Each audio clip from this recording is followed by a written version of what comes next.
আজকে ভাবার সময় এসেছে, ভোট এসে গেছে, কে ফুরফুরা শরীফে ধর্ণা দিচ্ছে, উনি দেখাচ্ছেন এখানে জগন্নাথ মন্দির তৈরি করে। জগন্নাথ কি বলেছে আমার মন্দির তৈরি করবা? গরু মেরে জুতো দান হচ্ছে। সেই জন্য এই যারা ভেকধারী, কেউ হিড়িম্বা, কেউ পুতনা, ভাববেন না মা হয়ে দুধ খাওয়াতে এসছে। ভগবান শ্রীকৃষ্ণ ঠিক চিনেছিলেন, ছাড়েননি পুতনাকে। এত দরদ ভালো নয়, মায়ের চেয়ে মাসির দরদ বেশি। উনি বুঝে ফেলেন কে পুতনা, তার প্রাণ নিয়ে নিয়েছিলেন। আমি সেদিন কটা পুতনাকে তাড়া করেছিলাম, বলেছিলাম গাড়ি চালিত বুকের উপর দিয়ে, কি যে সেকুলারের খুব কষ্ট হয়েছে। মেয়েদের কোনোদিন প্রণাম করিসনি, মেয়েদের তো ভোগের বস্তু মনে করিস। তোরা মেয়েদের সম্মান কি বুঝিস? আমরা মা সীতা, মা দ্রৌপদী, এদেরকে মায়ের আসনে বসি।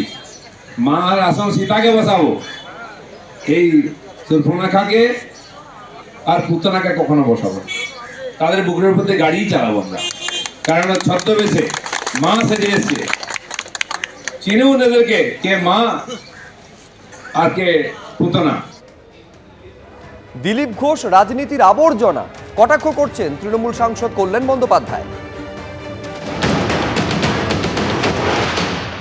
দিলীপ ঘোষের কাছ থেকে কোনো ভদ্র কথা আপনি এক্সপেক্ট করবেন না, এরা রাজনীতির আবর্জনা। অর্থাৎ সমালোচনা করছেন তৃণমূল সাংসদ, মন্তব্যের নিন্দা করছেন, দিলীপ ঘোষের মন্তব্যের নিন্দা করছেন বিজেপির বিধায়ক। এই ধরনের ভাষা ব্যবহারের ক্ষেত্রে দুবার ভাবতে হবে। সমাজে রুচি তৈরির ক্ষেত্রে জনপ্রতিনিধিদের ভূমিকা থাকা প্রয়োজন। দিলীপের পুতনা মন্তব্যে প্রতিক্রিয়া দিচ্ছেন বিধায়ক শঙ্কর ঘোষ।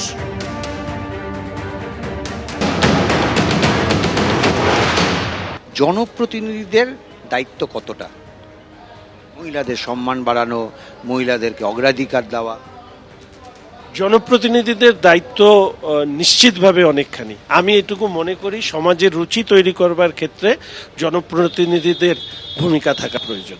কোনো মহিলা যদি কোনো জনপ্রতিনিধির উদ্দেশ্যে কোনো কথা বলেন, হয়তো ক্ষোভ প্রকাশ করেন বা কিছু প্রশ্ন তোলেন, তাকে আমি কি শূর্পণখা বলতে পারি?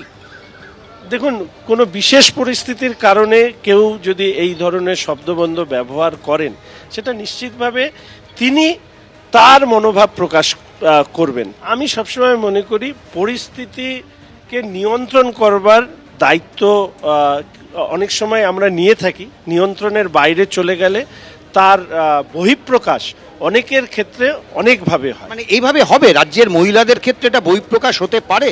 ভাষা আর সরাসরি আক্রমণ দুটোর মধ্যে পার্থক্য রয়েছে।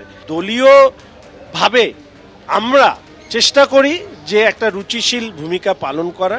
প্রত্যেকের ভাষা ব্যবহারের ক্ষেত্রে স্বাধীনতা রয়েছে। আমার ভাষা ব্যবহারের ক্ষেত্রে আপনাকে লজ্জা দেয়? আমি এই ধরনের ভাষা ব্যবহার করি না। আর এবার আপনাদের সামনে রাখবো গতকাল মহিলাদের সম্মান দেওয়া নিয়ে দিলীপ ঘোষ ঠিক কি বলেছিলেন। আমি বলি যে আমার গাড়ি তো বুকের উপর দিয়েও চলে যায়, আর আগামী দিনেও বলবো চালিয়ে দেবো। আর এই ভারতবর্ষের মহিলাকে হত্যা করেছে যাকে আমরা পূজা করি, তার নাম শ্রীকৃষ্ণ। 6 দিন বয়সে তিনি পুতনাকে হত্যা করেছিলেন। আমার তো মনে হয় যদি এটা হতো তাহলে পুতনা শহীদ হতো, সব জায়গায় শহীদ বেদি হতো। তাহলে তো সবচেয়ে বড় ভিলেন হচ্ছে লক্ষণ, একজন মহিলার নাক কান কেটে দিলেন। তো মহিলা মানে একটু মাতৃত্ব থাকবে, মমতা থাকবে, তার সৌজন্য থাকবে, তাকে আমরা সম্মান করি। যে কেউ মহিলা বললে শরীরে মহিলা হলে হয়ে গেল নাকি? গাড়ির সামনে শুয়ে পড়ে, ভাড়া খাটে, তার প্রতি কে সম্মান দেখায়? কোন ছোট লোক আছে যে তার প্রতি সম্মান দেখায় দিলীপ ঘোষকে বলে?